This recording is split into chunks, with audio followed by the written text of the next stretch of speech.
Los camiones artillados, conocidos como gun trucks, fueron una parte única pero casi completamente ignorada de la guerra de Vietnam.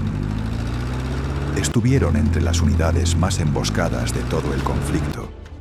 Ganaron 2 medallas de honor y aún así ni siquiera eran una rama oficial del ejército. Nacieron como respuesta a emboscadas terribles que estaban diezmando a los convoyes de suministros y evolucionaron hasta convertirse en algo que nadie habría imaginado. Esta es su historia, emocionante, oscura y trágica. Para el verano de 1967, las operaciones terrestres de Estados Unidos en Vietnam se habían convertido en una carga logística masiva. Cientos de bases avanzadas repartidas por todo el país, especialmente en las tierras altas centrales, dependían por completo de convoyes de camiones. Cada cartucho, cada proyectil de artillería y cada litro de combustible para helicópteros y vehículos llegaba por carretera, sin rutas como la QL-19, que se extendía desde el puerto costero de Quy Nhon hasta bases interiores como An Khe y Pleiku.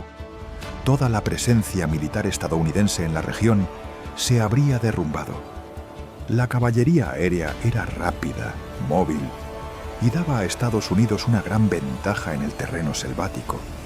Pero el enemigo pronto se dio cuenta de que toda la división dependía de los convoyes de suministro por tierra. Estos recorrían más de 100 kilómetros de carreteras largas y aisladas, y estaban formados por camiones de carga sin blindaje, con poca o ninguna potencia de fuego. ¿Qué podría salir mal? Los conductores no eran soldados de infantería.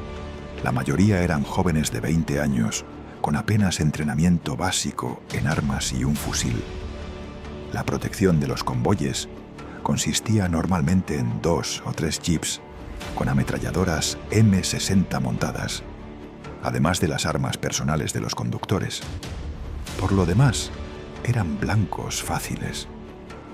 Al principio, esto no se consideró un problema, siguiendo la doctrina heredada de la Guerra de Corea y conflictos anteriores, donde las emboscadas eran poco frecuentes y ejecutadas por fuerzas pequeñas y poco organizadas. En Vietnam, en cambio, el Vietcong y el Ejército de Vietnam del Norte estudiaron con detalle las operaciones estadounidenses. Pronto entendieron que los camiones eran el talón de Aquiles del esfuerzo bélico. A diferencia de las bases fuertemente protegidas, los convoyes de camiones circulaban en horarios predecibles, por rutas conocidas, atravesando selvas y muchas veces sin apoyo de combate directo. Entonces llegó el día que lo cambió todo. 2 de septiembre de 1967. Aquella tarde, un enorme convoy estadounidense de alrededor de 90 vehículos regresaba a Quy Nhon. La carretera estaba bordeada por selva densa a tan solo 3 metros del borde y con curvas cerradas que reducían drásticamente la visibilidad. Más tarde, ese tramo recibiría el apodo de el Callejón de la Emboscada. El ejército de Vietnam del Norte había desplegado entre 60 y 80 soldados en posiciones fortificadas en una ladera, camuflados y esperando. Cuando los vehículos de cabeza entraron en la zona de muerte, un proyectil de cañón sin retroceso impactó en el jeep artillado de vanguardia, matando al comandante al instante. Inmediatamente después, minas colocadas sobre tablones fueron detonadas, dañando varios camiones y bloqueando por completo la columna. La ladera se encendió con fuego enemigo. Minas Claymore, armas automáticas y lanzacohetes RPG llovieron sobre el convoy. Los conductores, armados únicamente con fusiles M14 o M16 y unas pocas cargas de munición, fueron tomados completamente por sorpresa. Algunos intentaron responder desde sus vehículos, otros bajaron y combatieron desde la cuneta. Al menos 3 camiones fueron asaltados por combatientes enemigos que subieron a la cabina y lanzaron cargas explosivas en su interior, o dispararon directamente a través del parabrisas. La zona de emboscada se extendía casi 1 kilómetro. En apenas 10 minutos, 30 vehículos estaban destruidos o inutilizados. 7 estadounidenses habían muerto y 17 estaban heridos. Muchos conductores ni siquiera sabían cuál era el procedimiento estándar en una emboscada. Nadie lo esperaba, pero el ejército de Vietnam del Norte sí. Esta emboscada había sido una prueba deliberada para evaluar el sistema de convoyes, medir el tiempo de reacción y calcular cuánto tardaban en llegar los helicópteros o las fuerzas de apoyo. En este caso, helicópteros de la Primera División de Caballería llegaron en unos 10 minutos y finalmente lograron expulsar al enemigo de la colina, pero el daño ya estaba hecho. Este hecho sacudió a todo el 8º Grupo de Transporte. La guerra había cambiado y los conductores lo sabían. Conducir un camión ya no era un trabajo alejado del frente. Después del 2 de septiembre, perdieron esa ilusión. Ahora eran objetivos prioritarios. El ejército tuvo que reaccionar rápidamente.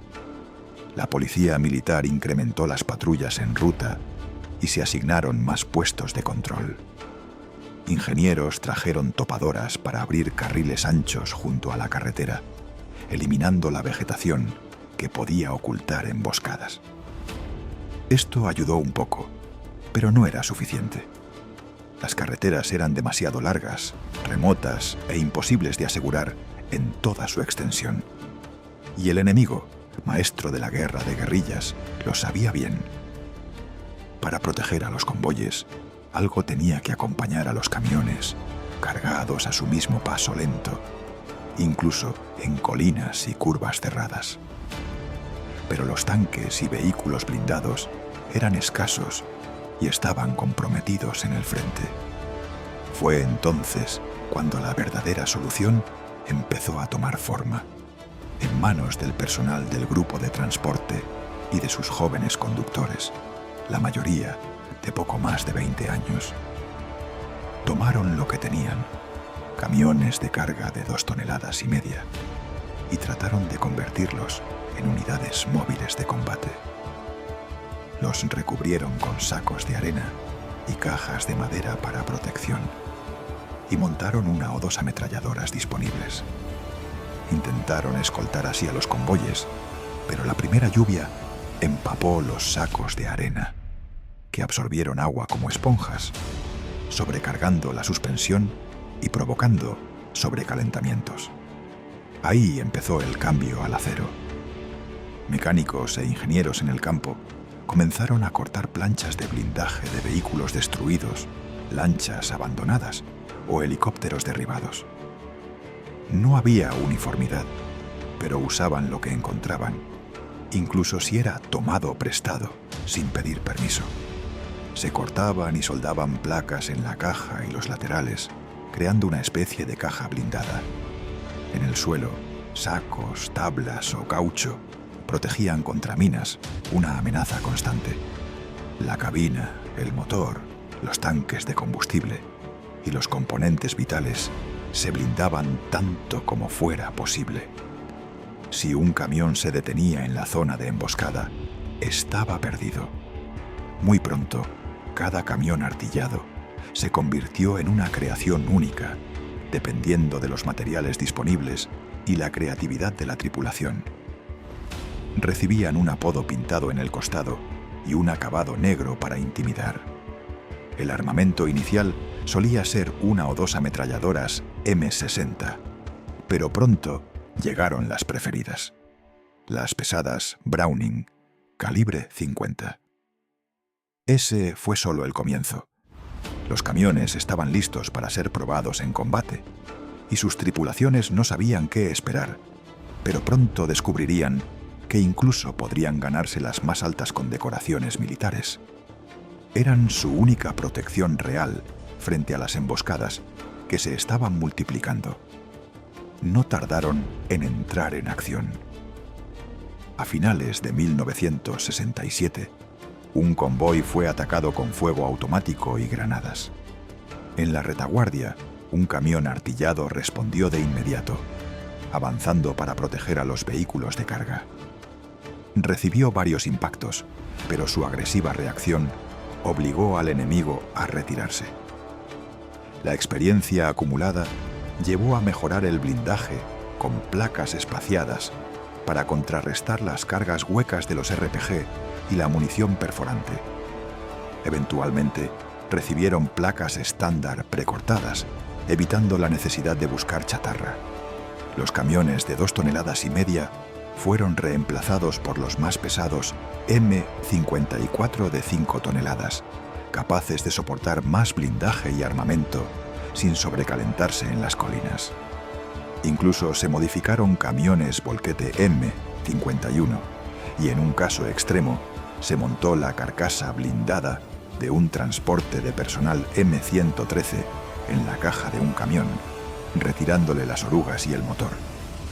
Aunque era inestable y sobrecargaba el vehículo, funcionaba. El armamento también evolucionó.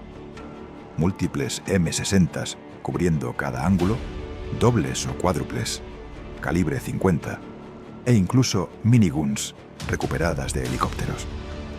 Algunos pocos contaban con M45 cuádruples, originalmente diseñados para defensa antiaérea, que ofrecían una potencia de fuego abrumadora.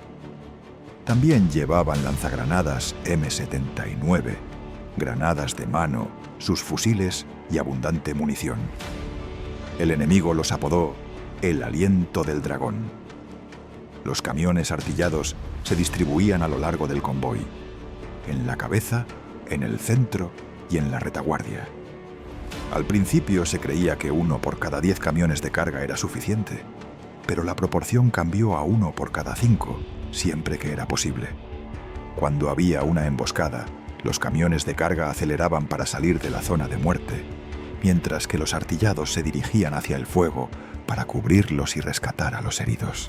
Entre sus tácticas destacaban 2: avanzar hasta el borde de la zona de emboscada y abrir fuego para suprimir al enemigo, o entrar directamente en ella cuando había vehículos alcanzados.